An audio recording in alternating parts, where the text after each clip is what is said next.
भगवते वासुदेवाय।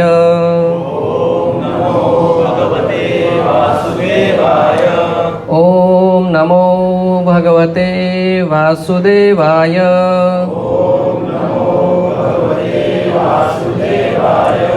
ओम नमो भगवते वासुदेवाय।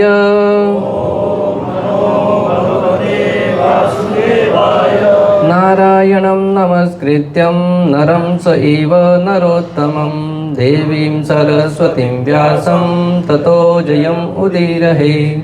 नष्टप्रायेषु अभद्रेषु नित्यं भागवत सेवया भगवतीर उत्तमश्लोके भक्तिर्भवति नैष्टिकीम्।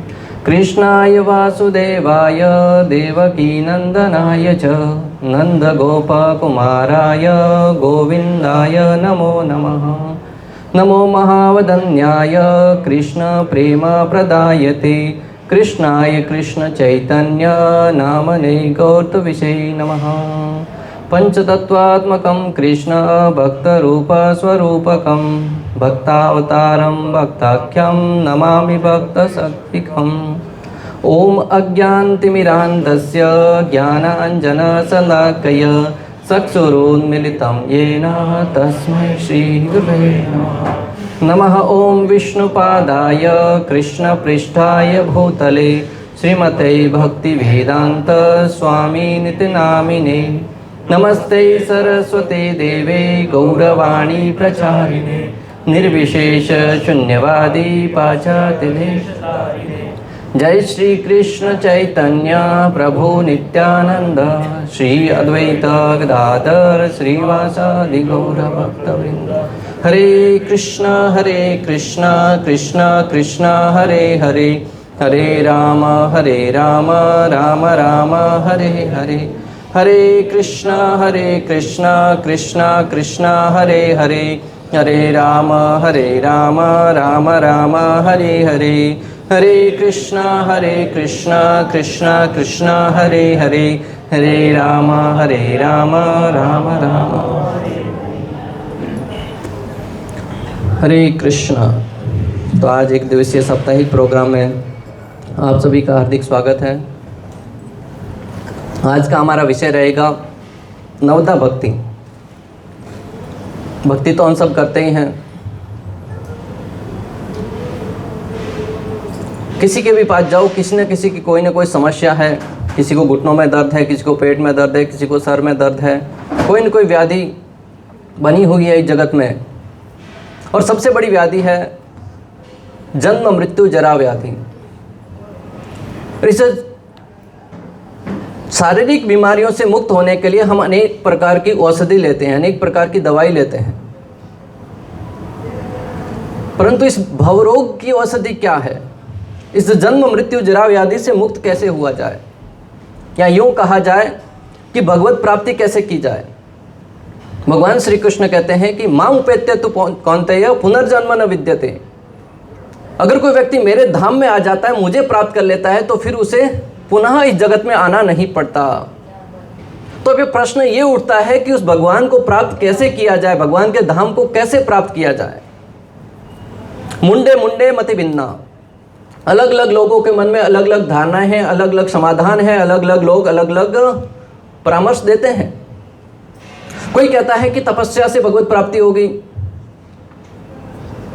कोई कहता है कि शाकाहारी बनने से भगवत प्राप्ति होगी, कोई कहता है कि घर बार छोड़कर संन्यास लेने से या घर बार छोड़ने से होगी, कोई कहता है कि दान पुण्य करने से भगवत प्राप्ति होगी, कोई कहता है कि भूखा रहने से या उपवास रखने से होगी।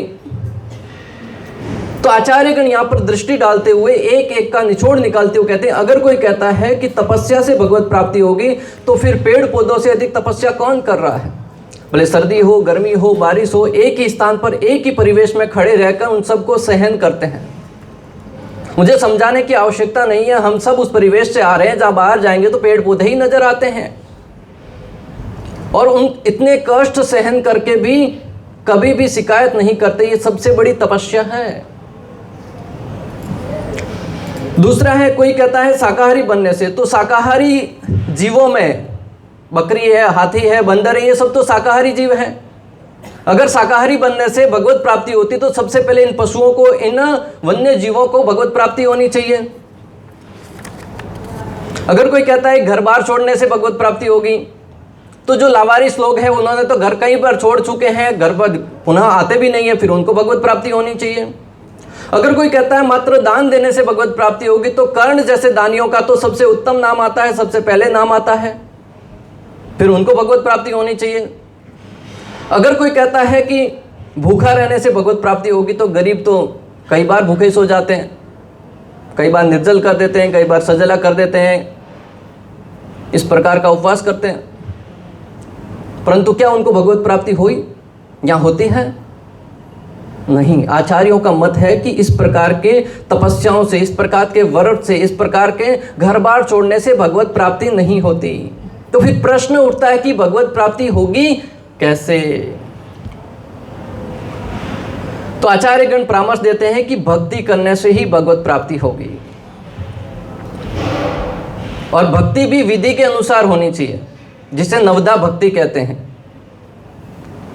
जैसे दृष्टांत के लिए मान लीजिए कोई व्यक्ति हमारे पास आए, भागा भागा आपके घर के बाहर आकर खड़ा हो जाए, श्रीमान जी थोड़ा सा जल पिला दीजिए, बहुत देर से प्यासा हूं। आप कहेंगे अरे नादान, पानी तो 20 रुपये लीटर मिलता है और वो भी घर पे तो मुफ्त में आता है, पानी क्या पीता? मेरे घर पर 1200 रुपये किलो गाय का शुद्ध देसी घी पड़ा, इस घी को पी, ये तो तेरे लिए लाभदायक होगा। पानी क्या मांगता? मांग कर भी। मैं आपसे पूछता हूं कि अगर वो प्यासा व्यक्ति आपके समक्ष आकर पानी मांगता, आप उसको घी पिला देते हैं, क्या उसकी प्यास बुझेगी? हालांकि घी महंगा है, परंतु उस समय उसकी प्यास नहीं बुझने वाली। ठीक उसी प्रकार कलयुग में भगवत प्राप्ति के मार्ग है वो बहुत सरल है। आचार्यों ने हमें हरिनाम के रूप में, कृष्ण भावनामृत के रूप में बहुत ही सरल विधि बता दी है, परंतु हम उल्टा लटक कर या कई दिनों तक उपवास करके, अनेक प्रकार के यम नियम पालन करके अगर उस भगवत प्राप्ति को करने का प्रयास करें, तो ठीक वैसा ही है जैसे प्यासे व्यक्ति को घी पिलाना। धन्य है इस्कॉन संस्था के संस्थापक आचार्य कृष्ण कृपा मूर्ति श्री श्रीमद एसी भक्तिवेदांत स्वामी श्रील प्रभुपाद, जिन्होंने भक्ति की ये सरल विधि हमें प्रदान करी। एक संत ने बहुत ही सुंदर लिखा कि वैद्य के पास गया, मैं किसी वैद्य के पास गया, उसने मेरे हाथ की नस देखकर बीमार कह दिया। मैं किसी वैद्य के पास गया, उसने मेरे हाथ की नस देखकर बीमार कह दिया। जब मैंने रोग पूछा तो भवरोग लिख दिया। मैं आभारी रहूंगा जीवन भर उस वैद्य का जिसने दवाई के रूप में हरि नाम लिख दिया। हरे कृष्ण कृष्ण कृष्ण हरे हरे, हरे राम राम राम हरे हरे। वो वैद्य कोई और नहीं, श्रील प्रभुपाद है। जहां हम दर दर की ठोकरें खा रहे थे भक्ति के नाम पर, कहीं मंदिर में जाकर घंटी बजाकर आ जाने को ही भक्ति मान लेते थे, कई बार होम हवन करने को भक्ति मान लेते थे, कई बार भजनों में जाकर बीड़ी सिगरेट पीकर आ जाने को ही भक्ति मान लिया करते थे, कई बार पैदल चल के कई किलोमीटर लंबे जाकर आने को ही भक्ति मान लिया करते थे, कई बार कुंभ के मेले में जाकर स्नान करके आ जाने को ही भक्ति मान लिया। परंतु वहां जाने में, भले वो चल के गए हो या कुंभ के मेले में गए हो, जाने में हमने चर्चा क्या करी? यहाँ से शुरू हुए, वहाँ पर गर्दी बहुत है, फ्लाइट का टिकट इतना सारा बढ़ा दिया है, वहाँ पर व्यवस्था अच्छी नहीं है, अनेक प्रकार के मन में दूसरों की बुराई चल रही थी। और यात्रा भी करते तो अभी तो पांव दुख रहे हैं, अभी तो कंधा दुख रहा है, अनेक प्रकार की चर्चाएं हमारे मन मस्तिष्क में वही चलती हैं। आप अपने अंतर मन में झांक कर देखिए, एक बार भी भगवान श्री कृष्ण का नाम स्मरण किया? एक बार भी गंगा मैया का महानताओं को स्मरण किया? यहाँ तक कि उसमें डुबकी लगाते वक्त भी हमारा ध्यान सेल्फी की तरफ होगा, फोन की तरफ होगा, वीडियो बनाने की तरफ होगा। एक बार भी हृदय से प्रणाम किया गंगा मैया को? हे गंगा मैया, तू भगवान श्री विष्णु के श्री चरणों से निकल कर आ रही है, भगवान भोलेनाथ ने मद मस्तिष्क पर आपको धारण किया है, मैं आपके अंदर डुबकी लगा रहा हूं। जिस प्रकार आपको अपने सर पर धारण करके भगवान भोलेनाथ समाधि में चले जाते हैं, भगवान श्री विष्णु का स्मरण करने लगते हैं, हमारा भी मन हरिनाम में लगे।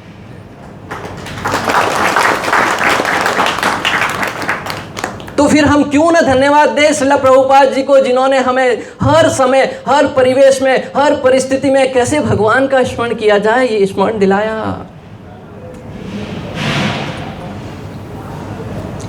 एक संत बहुत ही सुंदर गाते हैं कि भक्तिहीन गुण सब सुख ऐसे, लवन बीन बहु व्यंजन जैसे। भक्ति से रही सब सुख और गुण वैसे ही हैं जैसे हमारे व्यंजनों में जो सब्जी बनती है, रोटी बनती है, उसमें नमक नहीं होता है। कोई ऐसा तपस्वी जो बिना नमक के सब्जी रोटी खाता है? बहुत बड़ी तपस्या। मुझे तत्काल स्मरण हो रहा है कि नमक की जगह शक्कर का उदाहरण है। अमेरिका के किसी स्थान पर किसी मंदिर का उद्घाटन हो रहा था। भगवान के समक्ष बहुत बड़ा केक लगाया गया भोग के रूप में। सब लोगों की दृष्टि उस केक के ऊपर थी कि कब ये केक भगवान को भोग लगेगा और कब मैं उसका आस्वादन करूंगा, कब मुझे प्रसाद के रूप में मिलेगा। दीर्घ काल तक उसको देख रहे थे, दृष्टि उस पर बनी हुई थी, आस्वादन करने का मन में भाव था। जैसे ही भोग लगा, सब लोग लाइन में बैठे प्रसाद पाने के लिए। हर एक के प्लेट में केक का थोड़ा थोड़ा टुकड़ा प्राप्त हुआ। किसी ने सोचा बाद में खाऊंगा, किसी ने सोचा पता नहीं, कोई दूसरा व्यक्ति मित्र आया और अंदर से उठा लिया तो पहले ही खा लेता हूँ। केक के उस पीस को उठाया और जैसे ही खाने लगा, मुख में स्पर्श करते ही उसको स्वादहीन लगा। क्योंकि गलती ये करी थी, केक बनाने वाले बहुत सुंदर सजाया था, उसके ऊपर बहुत सुंदर दृश्य था, परंतु उसमें शक्कर डालना भूल गया था। उसने सोचा हो सकता है मैं अलग तरीके से आस्वादन करूं, उसको घुमाकर दूसरे एंगल से खाने का प्रयास किया, परंतु स्वाद तो था ही नहीं, तो स्वाद आएगा कहां से? उसने सोचा हो सकता है मैं पहले सब्जी रोटी नहीं खाया तो भगवान बुरा मानेंगे होंगे, पहले सब्जी रोटी को खा लेता हूं फिर केक को खाऊंगा। ये भी प्रयास किया, परंतु फिर भी स्वाद वहीं का वहीं बना रहा। ये ठीक वैसा ही है। इस जगत में हम भक्ति के बिना भगवत प्राप्ति करने के मार्ग पर अग्रसर हो रहे हैं। कितने ही होम हवन करवा लो, कितनी ही तपस्या कर लो, कितने उपवास उपवास कर लो, परंतु कलयुग में एक और एकमात्र हरि नाम के द्वारा ही भगवत प्राप्ति की जा सकती है।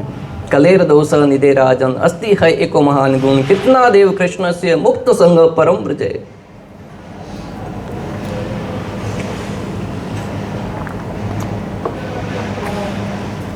तो फिर भक्ति है वो भी विधि के अनुसार होनी चाहिए। अभी प्रश्न उठता है कि नवदा भक्ति है क्या और इसको कैसे संपन्न किया जाए? कितने लोगों ने नवदा भक्ति का नाम सुना है?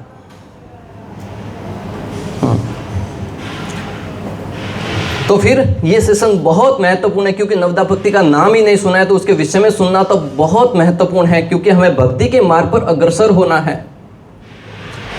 श्रीमद् भागवतम के 7वें स्कंद में हिरण्यकशिपु और प्रहलाद महाराज के बीच में सुंदर संभाषण दिया गया है, जहां नवदा भक्ति को परिभाषित किया गया है। एक समय की बात, हिरण्यकशिपु ने अपने बेटे से पूछा कि उसने अपने शिक्षकों से सबसे अच्छी बात क्या सीखी।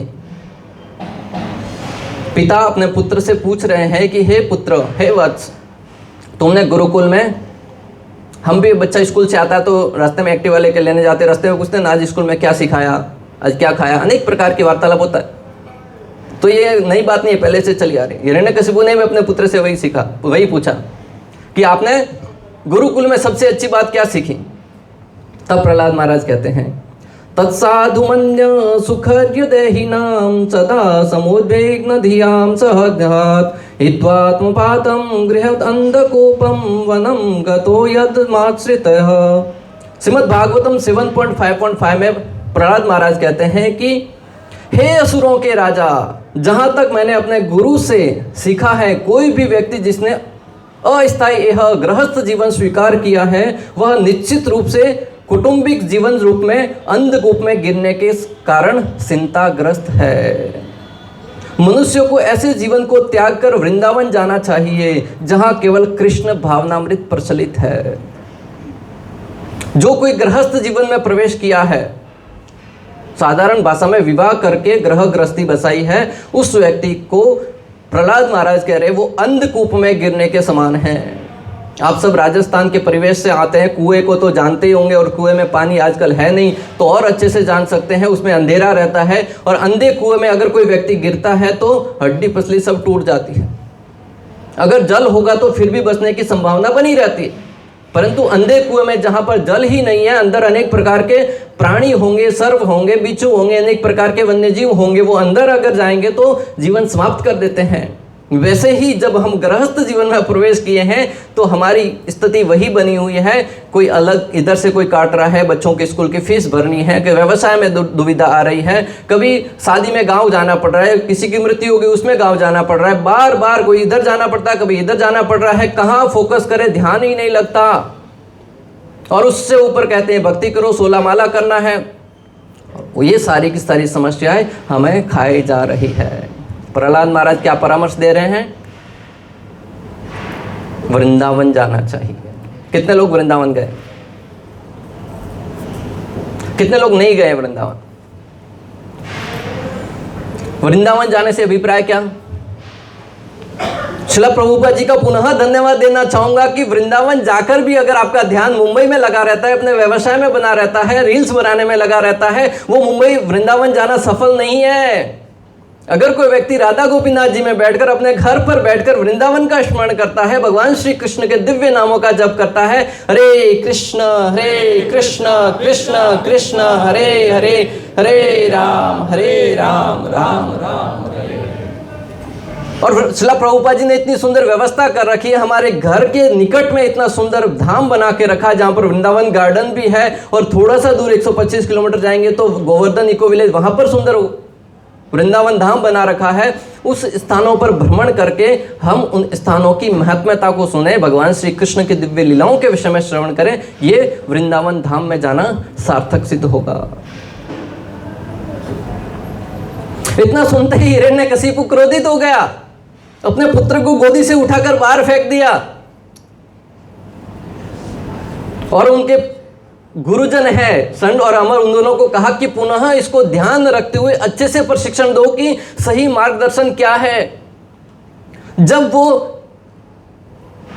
प्रहलाद महाराज पुनः अपने गुरुकुल में जाते हैं, संड अमर के निर्देशन में शिक्षाओं को ग्रहण करते हैं, और कुछ समय के बाद पुनः घर पर लौट कर आते हैं, तब प्रहलाद महाराज को पुनः एक बार हिरण्यकशिपु पूछते हैं कि हे पुत्र, हे वत्स, तुमने सबसे अच्छी बात क्या सीखी? प्रहलाद महाराज कहते, जाने दो ना पिताजी, अभी पिछली बार ही तो पंगा हुआ था, आपने उठा के पटक दिया था, मैं पुनः उस स्थिति में आने के लिए तैयार नहीं हूँ। क्यों खामखा आपका और मेरा दोनों का मूड खराब कर रहे हो? अच्छा खासा चल रहा है, चलने दो। सत्य पूछ रहे हो आप, मैं सत्य बताए बगैर रह नहीं पाऊंगा, तुम क्यों ये सब पूछ रहे हो? तब हिरण्यकशिपु कहते, नहीं पुत्र, तुम मुझे सत्य सत्य बताओ। तब प्रहलाद महाराज श्रीमद् भागवतम 7.5.23 और 24 में कहते हैं, श्रवणम कीर्तनम विष्णु स्मरणम पादसेवनम अर्चनम वंदनम दास्यम साख्यम आत्मनिवेदनम इति पुंसार पिता विष्णु भक्ति सेवनवलक्षण क्रियते भगवत्या तन्मय दित उत्तमः।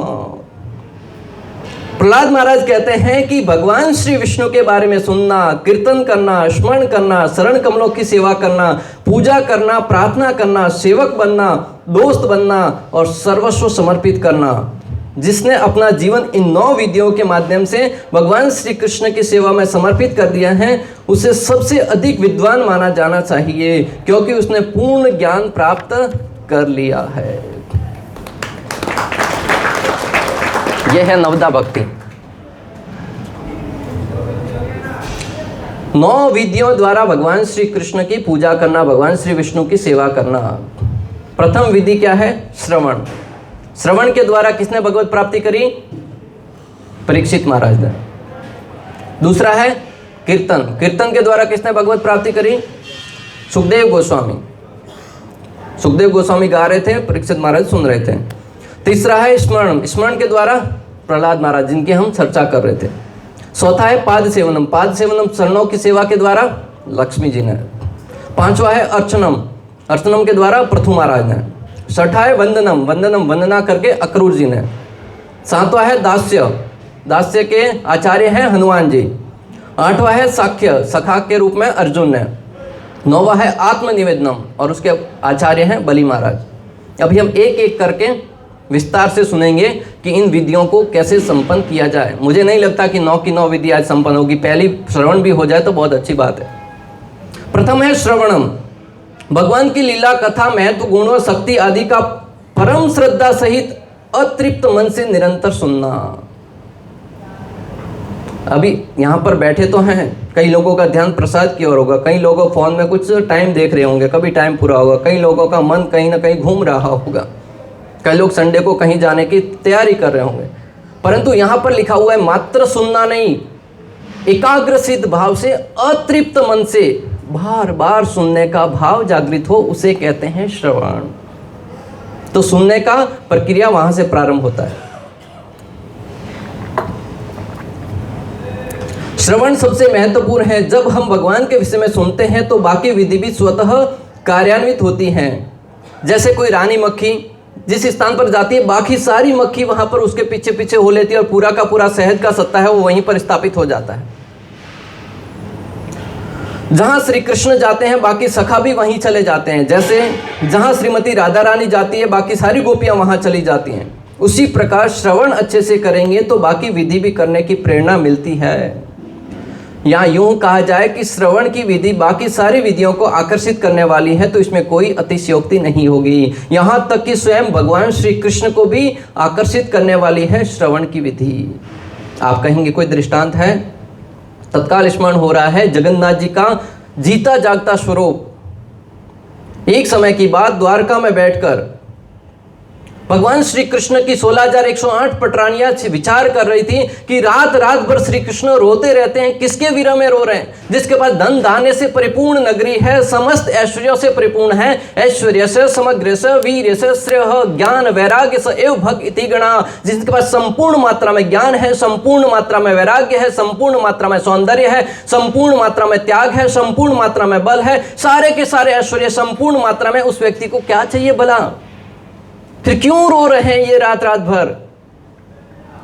तब वहां पर सारी की सारी भगवान श्री कृष्ण की पटरानियां थी, वो माता रोहिणी के पास जाती हैं कि हे माते, आपने भगवान श्री कृष्ण को बचपन से देखा है, वो किस विरह में रो रहे हैं, आप हमें कृपा करके बताइए। माता रोहिणी बलराम जी की मैया थी, वो उनके साथ थी। तब माता रोहिणी कहती नहीं, मैं नहीं बताऊंगी, क्योंकि अगर मैंने भगवान श्री कृष्ण के उस कारण को बताया तो श्री कृष्ण इस धाम को छोड़कर वृंदावन चले जाएंगे हमेशा हमेशा के लिए। फिर सबने निवेदन किया, हे मैया कृपा करके दरवाजा बंद करके भक्ति वेदांत हॉल में हम बैठ जाते हैं, बाहर अर्जुन प्रभु को बिठा देते हैं, किसी को अंदर आने नहीं देंगे, आप अच्छे से कथा कीजिए। तो बाहर सुभद्रा मैया को बिठा दिया और अंदर कथा चालू कर दिया।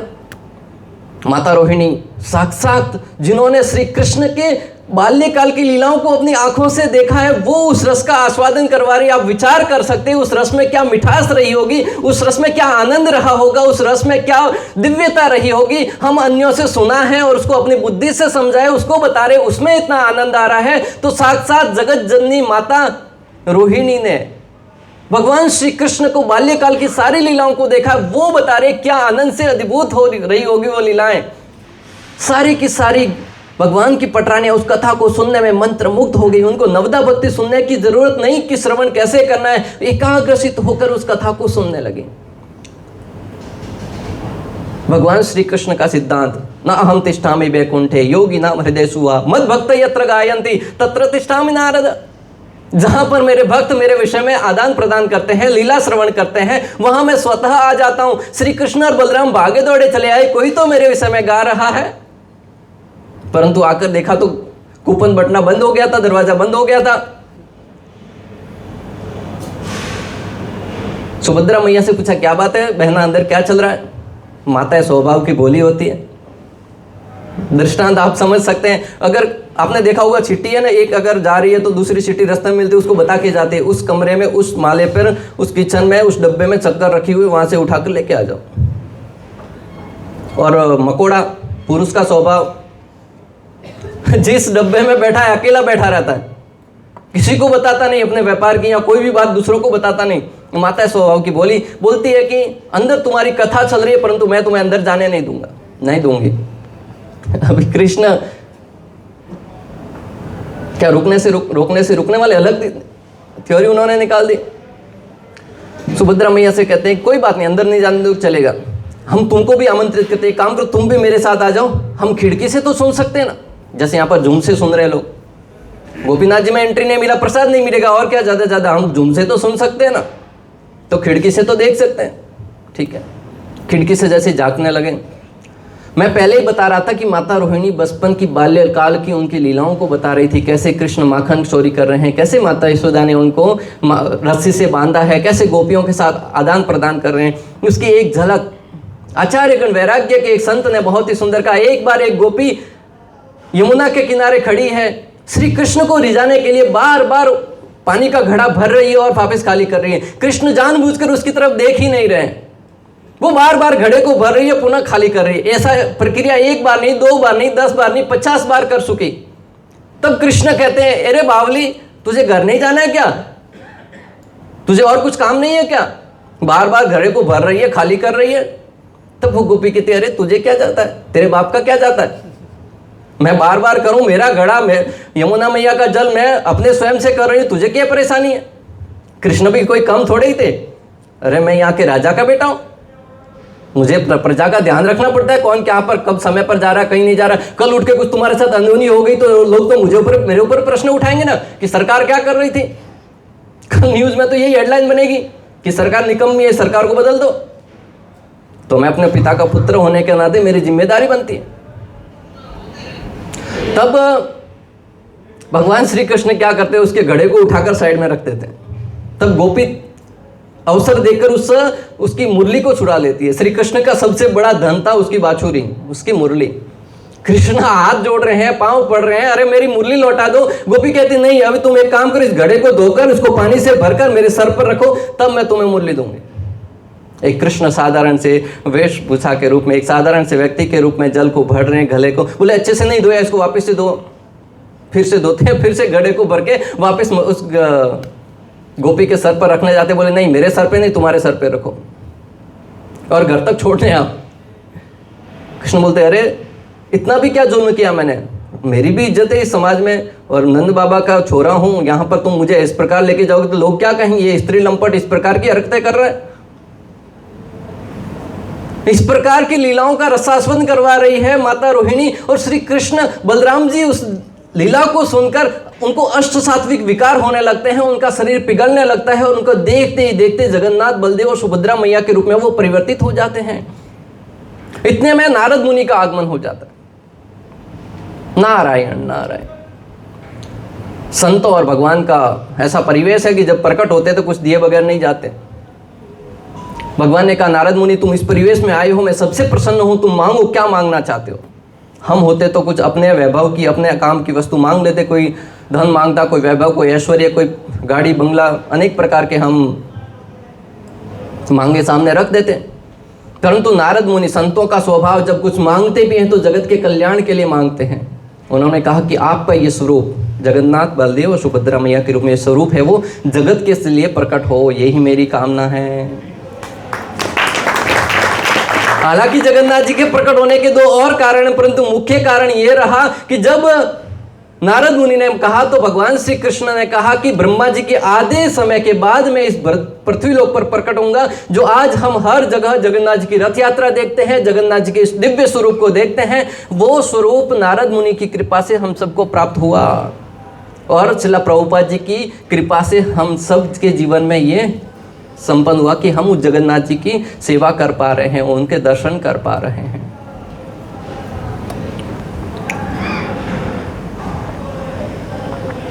दूसरी लीला आती है रामायण से। भगवान श्री रामचंद्र के 2 पुत्र हुए, लव कुश। मैं तो कल्पना करता हूं कि ये सीरियल बनाया है, उस टीवी सीरियल को देखकर हम मंत्र मुक्त हो जाते हैं। जब भी मुझे कुछ रोना होता है ना कभी, तो मैं लव कुश का वो गाना गाते हैं ना, वो वीडियो स्पेशली देखता हूँ यार। भरत और राम जी का मिलाप होता है, उसको देखता हूँ, स्वतः रोना आ जाता है। उस सीरियल को देखकर हम इतने भाव विभोर हो जाते। तो सीरियल में वो लव कुश गा रहे होंगे और अयोध्यावासी सुन रहे होंगे, वो वास्तविक स्वरूप या स्थिति कैसी रही होगी, कभी आप चिंतन तो करो। जब लव कुश गा रहे हैं, भगवान श्री रामचंद्र अपने सिंहासन पर बैठे हैं, एकाएक लव कुश ऐसी ऐसी लीलाओं से होकर अपने शब्दों के माध्यम से, अपनी वाणी के माध्यम से ऐसे ऐसे सघन मार्ग से प्रवेश करते हैं। भगवान श्री रामचंद्र भी भाव विभोर हो जा रहे हैं। इधर माताएं रो रही है, इसे गुरुदेव रो रहे हैं, इधर लक्ष्मण रो रहे हैं, इधर भरत जी रो रहे हैं। संपूर्ण अयोध्यावासी अपने आप को पश्चाताप की अग्नि में जला रहे हैं, पश्चाताप कर रहे हैं, मैंने उस माता सीता को कैसे इस प्रकार कह दिया, कैसे उस भाव के अंदर बहक गए हम। भगवान अपने सिंहासन से उतरकर नीचे बैठ जाते, सारे अयोध्या वासियों की बातें श्रवण का मैं तो बता रहा हूं कि लीलाएं अगर इस भाव से बताई जाएं तो श्रोता स्वतः एकाग्रसित होकर उसको सुनने लगते हैं, क्योंकि भगवान की लीलाओं में वो रस है, भगवान की कथाओं में वो रस है, भगवान की दिव्यता में वो रस है कि स्वाभाविक ही जीव को आकर्षित करती है। परंतु हम कथा के नाम पर करते क्या है, मात्र एक सभा को आकर्षित कर लेते, एकत्रित कर लेते हैं, उसमें अनेक प्रकार के खाने की व्यवस्था, कथा में भी कोई अनेक प्रकार की वस्तुएं दे रहा है, कोई कलिंगर, कोई अंगूर, अनेक प्रकार के सामने खाने की वस्तुएं रख रहे हैं, यहाँ पर इधर कहाँ क्या हुआ, उधर क्या हुआ, वक्ता बोल रहा है, आपस में चर्चा कर रहे हैं। कथा होनी चाहिए। नैमिषारण्य में 16,000, नैमिषारण्य में 88,000 ऋषि मुनि ने जो कथा करी, उस प्रकार की कथा होगी तो निश्चित रूप से भगवान श्री कृष्ण कहते हैं जहाँ पर मेरे भक्त मेरे विषय में आदान प्रदान करते मैं वहाँ पर एकत्रित हो जाता हूँ। तीसरी कथा आती है उडुपी की, संत राघवेंद्र स्वामी की। उनकी कथा करने का मैंने कहा ना, इतना सुंदर भाव था कि जहाँ भी कथा करते तो लोग बिना बुलाए स्वतः वहाँ पर एकत्रित हो जाते थे। और वहाँ पर भगवान के 7 मंदिर थे रंगनाथ जी के, और वो अलग अलग दिन अलग अलग मंदिरों में कथा करते थे। और जैसा मैंने कहा, जहाँ पर भगवान की कथा होती है भगवान स्वयं चले आते हैं। रंगनाथ जी को जब भोग लगता था, रंगनाथ जी सोने की प्लेट लेकर जहाँ कथा हो रही वहाँ जाकर बैठ जाते थे। जिस प्रकार हम मूवी देखने जाते हैं, पॉपकॉर्न लेकर बैठे बैठे खाते हैं और मूवी को देखते हैं, वैसे रंगनाथ जी सोने की प्लेट लेकर भोजन पाते थे और कथा को सुनते थे, और भोजन करने के बाद उस प्लेट को वहीं छोड़कर लौट आते थे। पुजारी सोच रहे हैं कि प्लेट गई तो गई कहाँ, परंतु फिर उनको बाद में पता चलने लगा जहां पर संत राघवेंद्र जी की कथा हो रही है वहीं पर प्लेट मिलेगी। मैं आपको जो बताना चाह रहा हूं कि कथा का ये महत्व है। अगर ध्यान से हम भगवान के विषय में गाएंगे, भगवान दौड़े चले आते हैं। अगला दृष्टांत आता है दिव्य देशम की एक कथा है तिरुकोविल्लूर, जहां पर 3 अलवारों की कथा आती है। हम यहाँ पर गोस्वामी कहते हैं, साउथ में उनको अलवार कहते हैं। तो एक बार एक अलवार है, वो भ्रमण करते करते एक रास्ते से होकर जा रहे थे। रास्ते में बहुत बारिश होने लगी, तो रैन बछेरे होते पहले रहने के लिए, यात्रियों के लिए जैसे होटल है वैसे स्थान पर अलग अलग जगह पर लगे होते थे। तो एक छोटा सा रैन बसेरा, क्योंकि उनके पास धन तो था नहीं, एक व्यक्ति आराम से सो सकता है, इतनी सी जगह मिली उनको, वहाँ पर सोकर आराम से भगवान का स्मरण कर रहे थे। इतने में बाहर से किसी ने दरवाज़ा बजाया। जब उन्होंने दरवाज़ा खोल के देखा तो कोई दूसरे अलवार थे, अंधेरे में दिखे तो नहीं। बोले मैं अंदर आ सकता हूँ? बोले आ जाइए, एक व्यक्ति आराम से सो सकता है, 2 व्यक्ति बैठ सकते हैं, आ जाओ हम बैठ के रात गुजार लेंगे। दूसरा भी अंदर आ गया, बैठकर चर्चा करने लगे। भगवद गीता 10.9 मत्सितः मद्गत प्राण बोध्यंत परस्परम कथ्यंत से माम नित्यम तुष्यंति स रमन्ति स। भगवान कहते हैं मेरे भक्त जब एकत्रित होते तो मेरे विषय में चर्चा करते हैं, आदान प्रदान करते हैं। इतने में बाहर से दरवाजा बजाया, तीसरा व्यक्ति फिर आया, तीसरे अलवार। बोले क्या मैं अंदर आ सकता हूँ? बोले एक व्यक्ति सो सकता है, 2 व्यक्ति बैठ सकते हैं, 3 व्यक्ति खड़े होकर रात गुजार लेंगे, आ जाओ। दिल बड़ा होना चाहिए, जगह तो अपने आप बन जाती है। ट्रेन में कभी सफ़र करते 3 व्यक्ति कई बार फैल कर सीट पे बैठ जाते, चौथे को बैठने ही नहीं देते। अगर बैठने जाए तो चौथा आराम थोड़ा अगर खिसकेंगे तो बैठ सकते हैं। दिल में जगह होनी चाहिए कहीं पर भी। तो उन्होंने आने दिया, 3 व्यक्ति खड़े होकर आपस में चर्चा कर रहे हैं। थोड़ी देर के बाद पता चला कि 3 लोगों के खड़े होने के स्थान वो भी कम पड़ने लगा। बोले ये क्या हो गया? एकाएक हम इतने कुछ खाया ही नहीं, मोटे कैसे हो गए?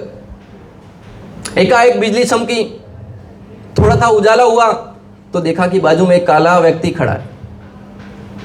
तो कौन था? श्री कृष्ण। अलवार कहते अरे भाई तुम्हारा यहाँ पे क्या काम है, तुम यहाँ पर क्यों आए हो? बोले मेरे विषय में चर्चा करो, मैं नहीं आऊंगा क्या? यहाँ पर संतगण, यहाँ पर भक्तगण बार बार पुकार कर थक जाते हैं, कृष्ण दौड़े चले नहीं आते, परंतु वहां पर बिना बुलाए कृष्ण उस भाव में अगर कथा करें तो दौड़े चले आते हैं। यही सिखाता है कि हम अभी कौन सी स्थिति में है और हमें कौन सी स्थिति में जाना है।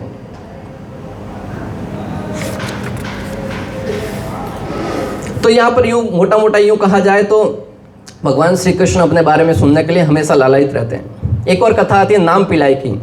श्रीरंगम में एक भक्त थे नाम पिलाई, जो बहुत ही सुंदर कथा करते थे, और उनकी कथा सुनने के लिए सब भक्तगण समय पर अपना कामकाज निपटा कर उस स्थान पर जाकर कथा में बैठ जाते थे। एक दिन तिरुविल्लु पिचाई नाम के एक व्यक्ति थे, उनकी सेवा थी लैंप जलाने की, दिया जलाने की। पहले लाइट तो थी नहीं, तो दिया जलाने की उनकी सेवा थी। जल्दी जल्दी दिया जलाकर जो ऑल्टर में दिया जलाया और फिर वहीं पर हाथ ऐसे टेका लेकर वहीं पर खड़े हो गए। भगवान पीछे से रंगनाथ जी इधर उधर देखने का प्रयास करे, परंतु कथा वक्ता का मुख नहीं दिख रहा था, तो पीछे से ऐसे ऐसे करते हैं उनको। बोले कौन है परेशान कर रहा है, कथा ध्यान से नहीं सुनने दे रहा। फिर उन्होंने ऐसे ऐसे किया, फिर उन्होंने झाड़ दिया हाथ को। बार बार करने पर पीछे मुड़ कर देखते तो रंगनाथ जी खड़े। बोले थोड़ा साइड दे दो ना, मुझे भी जाना है कथा में। बोले तुम्हें पता नहीं ये कलयुग है, जाकर अपनी जगह पे सो जाओ। यहाँ पर विग्रह चलते नहीं कलयुग में। तो भक्तगण भक्तों को भी डांट, भगवान को भी डांट देते हैं। भक्त और भगवान के मध्य आदान प्रदान अन्यों को मोहित कर सकता है। हमें ये सब बातें इतनी जल्दी स्वीकार ही नहीं होगी, क्योंकि हम उस स्थिति में नहीं है। परंतु भक्त और भगवान के मध्य ये लीलाएं चलती रहती हैं। भक्त भगवान को डांटते हैं, भले वो ब्रज में हो, भले वो राम जी के संदर्भ में हो या महाप्रभु के संदर्भ। महाप्रभु के साथ भी अनुयायी थे, वो महाप्रभु को कई कार्य करने से रोक देते थे। तो ऐसे कुछ दृष्टांत है, जैसे भगवान श्री रामचंद्र माता सीता के लिए रोते हैं, ये हमें भाव स्वीकार नहीं होता। कई बार कहते कैसे भगवान है, स्त्री के लिए रो रहे हैं। दूसरा दृष्टांत आता है, भगवान श्री कृष्ण माता यशोदा से बंध जाते हैं, क्या भगवान कभी बनते हैं क्या? तीसरा भाव आता है, श्री कृष्ण युद्ध भूमि से भाग जाते हैं। चौथा दृष्टांत आता है, श्री कृष्ण अर्जुन का सारथी बनते हैं। पांचवा दृष्टांत आता है, गोप बालों का झूठा भोजन खाते हैं, ब्रह्मा जी तक भ्रमित हो गए, हमारी क्या बात है। बोले ये भगवान हो सकते हैं क्या? अगला दृष्टांत आता है, भोलेनाथ द्वारा माता सती के विरह में रोना, शोक करना, श्री राम का समुद्र से निवेदन करना। इसलिए तो इस जगत के लोग मोहित होते हैं और भगवान के भगवत्ता पर प्रश्न उठाते हैं। और आपकी जानकारी के लिए बता दूं कि इस भागवत सप्ताह जहां पर होता है, भागवत कथा जहां पर होती है, वहां पर स्वयं भगवान के जो 12 महाजन हैं, स्वयंभू, नारद, शंभु, कुमार, कपिलो, मनु, प्रहलाद, जन को, भीष्म, बलि, व्यास, अकीर्वयम, उसमें से एक और सबसे महत्वपूर्ण यमराज है, वो भी वहां पर आते हैं और वो हाजिरी लगाते हैं कि कौन कौन भक्त कथा में आए हैं, उनका यमलोक से छुट्टी हो जाता है। तो जब भी कथा में आए, एकाग्रचित होकर ध्यान से सुनिए। यमराज देखते हैं कौन व्यक्ति फोन में देख रहा है, कौन व्यक्ति कथा सुन रहा है, कौन व्यक्ति किस भाव से कथा में बैठा है। तो अगर श्रद्धा नहीं है, तुमको प्रेम नहीं है, तो कम से कम यमलोक से बचने के लिए ध्यान पूर्वक कथा सुनेंगे। धीरे धीरे रुचि आ जाएगी, धीरे धीरे कृष्ण प्रेम हो जाएगा, धीरे धीरे कृष्ण में आसक्ति हो जाएगी। फिर हमें और कुछ करने की आवश्यकता नहीं होगी, फिर हम यमलोक से छूटकर श्री कृष्ण के धाम में जाएंगे। भगवान श्री कृष्ण कहते हैं, मां उपेते तु कौनते, यह पुनः जन्म न विद्यते। जो कोई मेरे धाम में आ जाता है, उसको कभी भी पुनः इस पृथ्वी लोक पर नहीं आना पड़ता।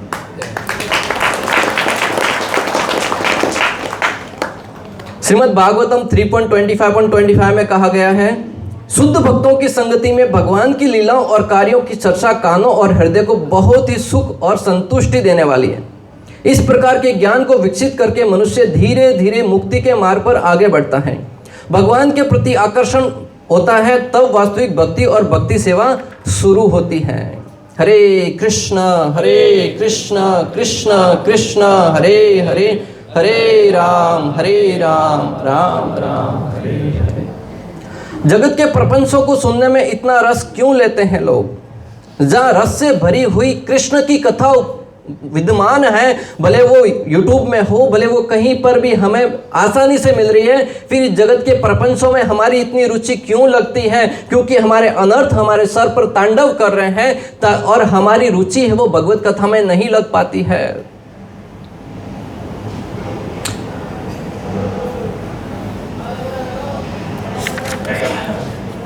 श्रीमद् भगवद गीता 13.26 में भी कहा गया है, अन्य तुम जानंत श्रुत्वा अन्यभ्य उपासते ते अपि चातिर अन्यत्व मृत्युम श्रुति परायणः। ऐसे भी लोग हैं जो यद्यपि आध्यात्मिक ज्ञान से अवगत नहीं होते, पर अन्यों के परम पुरुष के विषय में सुनकर उनकी पूजा करने लगते हैं। ये लोग भी प्रामाणिक पुरुषों से श्रवण करने की मनोवृत्ति होने के कारण जन्म तथा मृत्यु के पथ को पार कर जाते हैं। बहुत ही सुंदर आश्वासन देने वाला है हम सब के लिए। हो सकता है हमारी रुचि नहीं हो कृष्ण में, हो सकता है हमारी रुचि नहीं हो भागवतम में, हो सकता है हमारी रुचि नहीं हो भगवत गीता में, परंतु जब हम अन्य महान संतों के संग में बैठकर श्री कृष्ण के विषय में सुनते हैं, भगवान के विषय में श्रवण करते हैं, तो धीरे धीरे हमारे अनर्थ कम होते जाते हैं और धीरे धीरे हमारी जो श्रद्धा है वो भगवान में बढ़ती जाती है और धीरे धीरे वो परिवेश आएगा। आप सबने अनुभव किया होगा, जब पहली बार मंदिर में आते हैं तो हो सकता है कि हमने विचार नहीं किया होगा कि बाकी लोग 16 माला करते वैसे हम भी कर पाएंगे, परंतु समय के साथ श्रद्धा के साथ श्रवण करते करते हम उस परिवेश में आ जाते हैं। भले टूटी फूटी ही सही, भले त्रुटि सहित ही सही, परंतु कर तो रहे हैं। एक समय ऐसा भी आएगा जब हम शुद्ध भाव से एकाग्रसित होकर हम भगवान श्री कृष्ण के दिव्य कथाओं को श्रवण कर पाएंगे, भगवान के दिव्य नामों का जप कर पाएंगे और अपने जीवन को सही मार्ग पर अग्रसर कर पाएंगे। गोपी गीत श्लोक संख्या 9 में भी कहा गया है, तव कथामृतं तप्त जीवनं कविभिरीडितं कल्मषापहं श्रवण मंगलम श्रीमदाततं भुवि गृह्णन्ति ते भूरिदा जना। कहा गया कि हे प्रभु, हे कृष्ण, तुम्हारी लीला कथा भी अमृत स्वरूप है। गोपियां कहती है कि हे कृष्ण, तुम्हारी लीला कथा है वो भी अमृत के स्वरूप है। विरह से सताए हुए लोगों के लिए तो वह सर्वस्व जीवन ही है। जो विरह से सताए गए हैं, जिनको विरह का भाव है, उनके लिए तो सब कुछ है। ऐसे समय जब आप हमारे समक्ष उपस्थित नहीं हैं किंतु कथाओं के माध्यम से उपस्थित हो जाते हैं, तो ये सब भी हमारे विरह को शांत करता है। वह सारे पाप ताप को तो मिटाती हैं, साथ ही साथ परम कल्याण का दान भी करती हैं। जो तुम्हारी लीला कथा का गान करते हैं, वास्तव में भूलोक में वे सबसे बड़े दानी हैं। इस जगत में सबसे बड़े दानी कौन है? जो भगवान की कथाओं का दान करते हैं। और इस संदर्भ में अगर कहा जाए तो सबसे बड़े दानी का नाम इस्कॉन संस्था के संस्थापक आचार्य कृष्ण कृपा मूर्ति श्री श्रीमद एसी भक्तिवेदांत स्वामी श्रील प्रभुपाद जी का नाम सबसे ऊपर लिया जाना चाहिए, क्योंकि उन्होंने संपूर्ण विश्व में कृष्ण भक्ति का दान किया है। बोले श्रील प्रभुपाद की। एक स्थान पर नहीं, एक गांव में नहीं, एक शहर में नहीं, संपूर्ण विश्व में कृष्ण भक्ति का झंडा गाड़ा है। क्या उनकी मनोभावना रही होगी, क्या दृढ़ संकल्प रहा होगा, किस भाव से वो निकले होंगे। धन्य है उनके माता पिता जिन्होंने ऐसे पुत्र को जन्म दिया, जिन्होंने हमें सही मार्गदर्शन दिया, और उनके निर्देशन में उनके अनेक सिपाही आज संपूर्ण विश्व में फैले हुए हैं और श्रद्धा सहित नम्रता से जन जन को कल्याण के मार्ग पर ला रहे हैं, बिना किसी हेतु के, बिना किसी स्वार्थ के। जहां इस जगत में कोई व्यक्ति बिना स्वार्थ के एक पांव भी आगे नहीं बढ़ाता, वहां पर ऐसे ऐसे संत मौजूद हैं जो घर बार को छोड़कर निस्वार्थ भाव से संपूर्ण विश्व को कृष्ण भक्ति का दान दे रहे हैं। और जिसको भगवान श्री कृष्ण ने 18वें अध्याय में कहा कि उस व्यक्ति से अधिक प्रिय मुझे कोई नहीं है जो मेरे द्वारा प्रदत्त ये श्रीमद् भगवद गीता का ज्ञान अन्यों को वितरण करता है।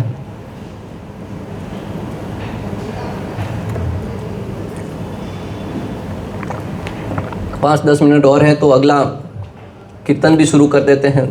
पहला हो गया श्रवण, दूसरा है कीर्तन। भगवान के गुण, चरित्र, नाम, पराक्रम आदि का आनंद एवं उत्साह के साथ कीर्तन करना। कैसे कीर्तन करना? गुण, चरित्र, नाम, पराक्रम आदि का आनंद एवं उत्साह के साथ कीर्तन करना। ढीले ढाले नहीं, किसी ने धक्का दिया तो बीच में जाकर एक राउंड लेकर आ गए या थोड़ा सा गा लिया पीछे पीछे।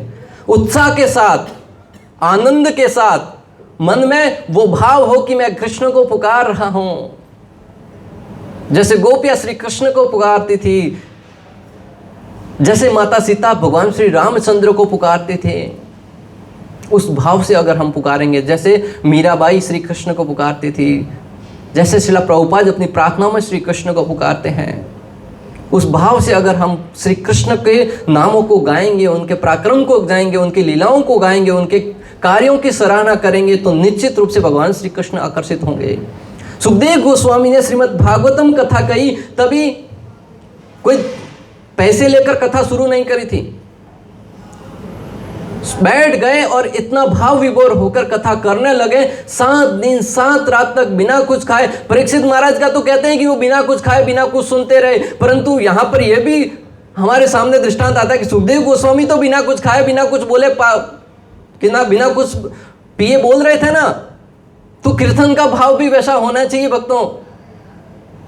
जब हम निरंतर सुनते हैं तो स्वतः बोलने में परिवर्तित हो जाते हैं। क्या सुनते हैं वही निकलता है। अर्थात हम दूसरों को बताएंगे तब महाप्रभु की आज्ञा का पालन होगा। यार देख तारे कह कृष्ण उपदेश, अमर आज्ञा गुरु होना तारा एक देश। जब हम श्री कृष्ण के विषय में सुनेंगे स्वाभाविक ही दूसरों को बताने का भाव जागृत होगा। इसलिए महत्वपूर्ण क्या है? सुनना। जब हम सुनेंगे तो मन ही मन गुनगुनाएंगे।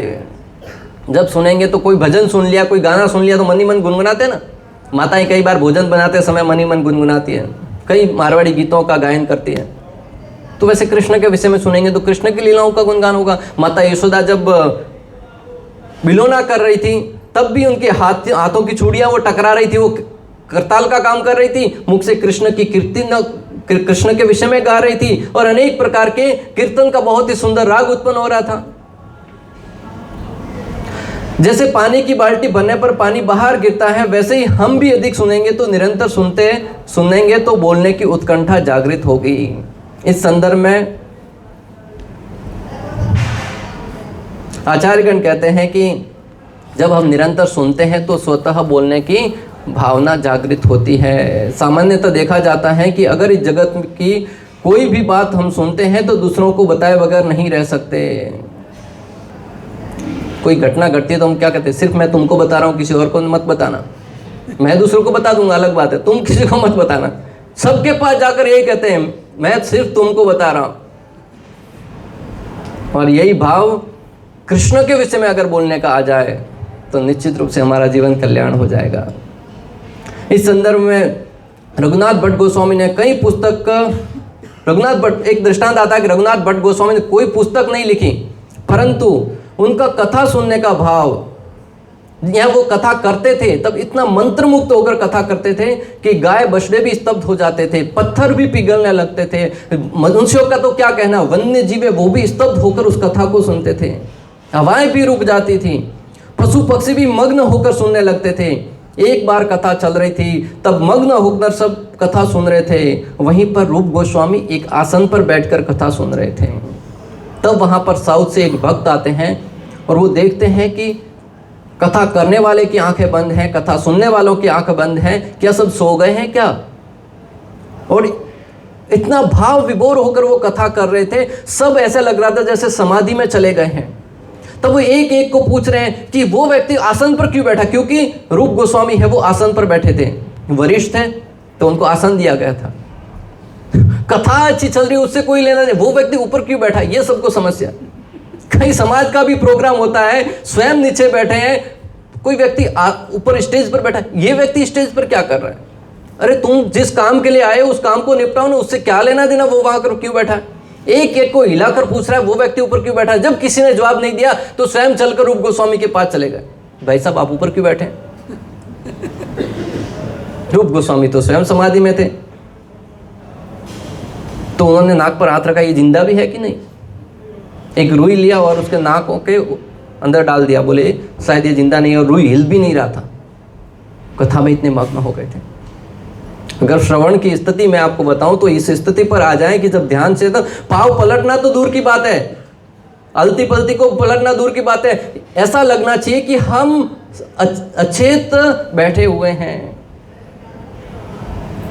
गोपियों का विरह भाव की कथा चल रही थी। जैसे ही कथा पूर्ण हुई, रूप गोस्वामी ने अपनी श्वास को छोड़ा।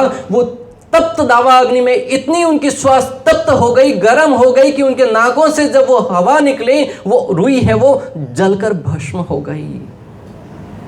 वो व्यक्ति देखते रह गए कि इस भाव से भी कोई कथा सुन सकता है।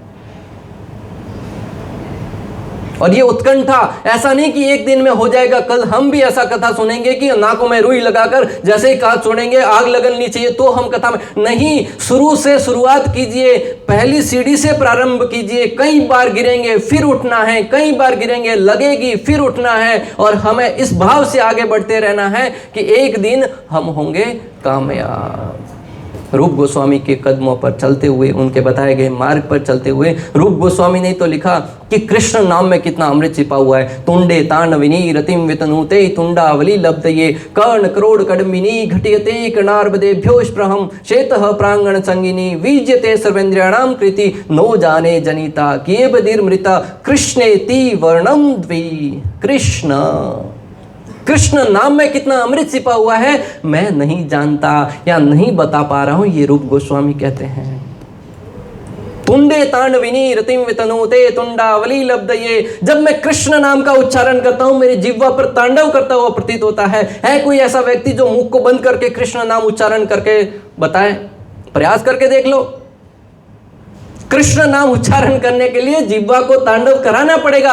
जैसे श्री कृष्ण कालिया नाग के फन पर नृत्य कर रहे थे, उसी प्रकार हम कृष्ण नाम का उच्चारण करते हैं, श्री कृष्ण हमारे जिह्वा पर नृत्य करते हैं। जैसे श्री कृष्ण ने कालिया नाग के फनों पर नृत्य किया, धीरे धीरे उसका सारा विषय वो बाहर निकल आया, वैसे ही हमारे जिह्वा पर अगर हम प्रतिदिन नृत्य करवाएंगे, हरे कृष्ण कृष्ण कृष्ण हरे हरे, हरे राम राम राम हरे हरे। हमारे अंदर बैठा हुआ अनेक प्रकार के अनर्थ हैं, काम क्रोध लोभ मोह मद मत्सर्य अहंकार ईर्ष्या द्वेष, धीरे धीरे स्वतः हमारे शरीर से बाहर आते जाएंगे और धीरे धीरे जब हम दूसरों की प्रगति को देखते हैं, अभी ईर्ष्या हो रही है, धीरे धीरे आनंद में परिवर्तित होने लगेगा। दूसरों की प्रगति को देखकर हमें स्वाभाविक ही आनंद आएगा, रस आएगा, ये व्यक्ति आगे बढ़ रहा है, मैं उसको और सहयोग कैसे करूं? ये भक्ति का मार्ग है। मैं 2 दिन पहले ही परम पूज्य राधा गोपीनाथ प्रभु जी को सुन रहा था, वो बता रहे जैसे जब हम प्रथम बार मंदिर में आए तो मंदिर में भी सब वही वातावरण चल रहा था। एक बार यात्रा पे गए, यात्रा में रास्ते में कुछ भक्त है वो आपस में उलझ पड़े, परंतु बोले कि मायापुर जाकर मैंने जो दृश्य देखा वह मुझे परिवर्तित किया कि वहां पर जिन भक्तों के मध्य कहा सुनी हुई थी, दूसरा भक्त आकर उनके चरणों में समय याचना करते हुए कहता मुझसे गलती हो गई, मुझे क्षमा कर दो।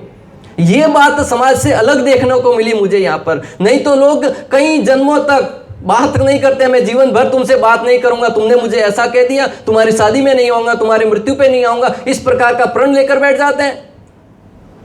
उधर वो भक्त थोड़ी देर के बाद आकर बोलता है कि मुझे क्षमा कर दो। बोले ये मुझे भक्ति में अलग लगा, इसके लिए मैं भक्ति में टिक पाया हूं। तो हमें चाहिए कि हमारे अंदर के अनर्थ समाप्त होंगे, तब हम नम्र होकर उनके समक्ष जाकर ये बात कह पाएंगे कि कृपा मुझे क्षमा कर दो, या मैं तुम्हारी प्रगति से प्रसन्न हूँ। और उसके लिए हमें प्रतिदिन भगवान श्री कृष्ण के दिव्य नामों का जप करना होगा, भगवान की कथाओं को सुनना होगा। अभी तक श्रवण और कीर्तन तक ही पहुँचे हैं। आज के समय को देखते हुए, समय की भी अपनी मर्यादा है। किसी का कोई प्रश्न है? यस प्रभु।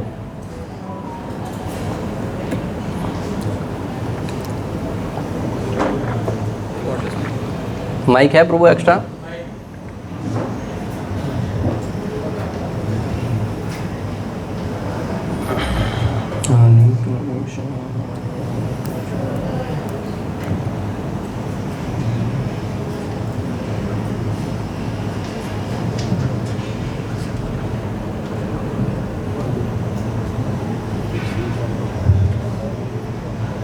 हरे कृष्ण।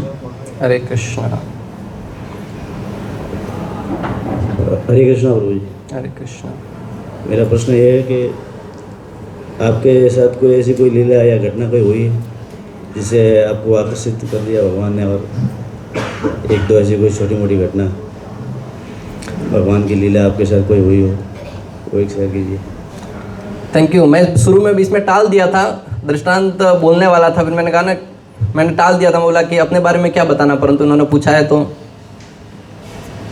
भगवान के विषय में सुनना। शुरू में जब मैं मंदिर में आया तो परम पूज्य लाल गोविंद प्रभु जी की कथाएं मैं कई घंटों सुनता था, बिना किसी भाव के। ये भाव नहीं कि आगे चलकर मुझे बोलना है, परंतु मैं निरंतर ये कथा सुनता रहता था। दिन में 4-4 घंटे तक सुनता था। और वो कथा कुछ समय के बाद ऐसी परिवर्तित हुई कि हमारे शिक्षा गुरु ने कहा कि आप बोलना प्रारंभ क्यों नहीं कर देते। और जब हमने बोलना प्रारंभ किया तो फिर माइक हाथ में आते ही माइक का लाल बन गए, फिर माइक छोड़ने का नाम ही नहीं ले रहे। एक तो ये मुझे परिवर्तन हुआ कि मैं जहाँ पर संकालू या संकोच करने वाला, दूसरों को बताने में इतना झिझकने वाला, फिर भगवान की जब लीला इच्छा होती है तो कैसे हम बोलने में इतना इस पद पर आ जाते हैं कि हम बहुत ही सुंदरता से भगवान को कथाओं को गा सकते हैं। एक समय एक व्यक्ति रास्ते में मिला, बोले मुझे भगवत गीता समझनी है। मैंने किसी भक्त से मिला दिया, तो उस भक्त ने, वरिष्ठ भक्त है, उन्होंने बोला आप ही क्यों नहीं बोलते? बोला भगवत गीता के बारे में मैं बोलूं? और कुछ समय के बाद ही भगवत गीता के सारे श्लोकों पर बोलने के लिए मुझे कहा गया, और हरे कृष्णा टेलीविजन पर 630 वीडियो अपलोड हमने किए, और एक एक श्लोक पर ये बहुत ही सुंदरता के साथ उनको हमने कथा के रूप में बताया। तो मैं उन जब लीलाओं को सुनता हूँ, उसको मनन करता हूँ कि हमारी कोई योग्यता है नहीं, परंतु हम आचार्यों के कहे अनुसार भगवान श्री कृष्ण की दिव्यता को हृदय में धारण करके जब बोलते हैं, तो स्वतः वो लीलाएं, वो कथाएं अंदर से इस प्रकार निकलती हैं जैसे हम तो उसमें पूर्ण रूप से पारंगत हैं, परंतु दूसरे ही क्षण पुनः जब व्यास से उतरते हैं, तब सामान्य स्थिति में आते, तब लगता है कि नहीं, हमारी कोई योग्यता नहीं, ये व्यासपीठ का कमाल है, ये गुरुजनों का आशीर्वाद का कमाल है। तो ऐसे जीवन में कई लीलाएं संपन्न हुई, जिससे हम समझ सकते हैं कि ये मात्र कथाओं का दौर नहीं है, ये जीवन में आत्म साक्षात्कार करने वाली बात है। और समय के साथ ऐसा परिवर्तन आता है जब हम गलानी के उस भाव से ऊपर उठकर पूर्णता के साथ भगवान श्री कृष्ण के शरणों में समर्पित होकर, दिव्यता के साथ, हृदय की शुद्धता के साथ भगवान के शरणों में समर्पित होकर हम भगवान को उस रूप में स्मरण कर पाते हैं।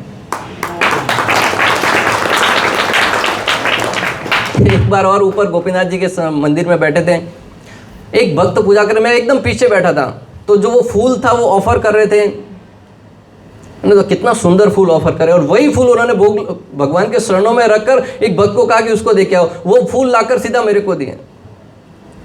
तो ऐसे भगवान के साथ हम सोचते हैं कि सीधे श्री कृष्ण आएंगे और बोलेंगे आजा मुझे गले लग जा, वैसा नहीं होता है। जब हम श्रद्धा भाव से भगवान को पुकारते हैं, भगवान अनेक माध्यमों के द्वारा हमसे आदान प्रदान करते हैं, और ऐसे हम कई बार अज्ञानता में रहने के कारण उसको ध्यान नहीं दे पाते हैं कि क्या ये भगवान की लीला थी। तो आप जब श्रद्धा भाव से, निस्वार्थ भाव से भगवान की सेवा करते हैं, तो कई बार ऐसी जीवन में घटनाएं होगी जब हम भगवान की दिव्यता को या उपस्थिति को अपने साथ अनुभव कर पाएंगे। बोले श्रील प्रभुपाद की, श्री श्री राधा गोपीनाथ भगवान की, श्रीमद् भागवतम महापुराण की। हरे कृष्ण कृष्ण कृष्ण हरे हरे, हरे राम राम राम हरे हरे, हरे कृष्ण कृष्ण कृष्ण हरे हरे, हरे राम राम राम हरे हरे, हरे कृष्ण कृष्ण कृष्ण हरे हरे, हरे राम राम राम हरे हरे।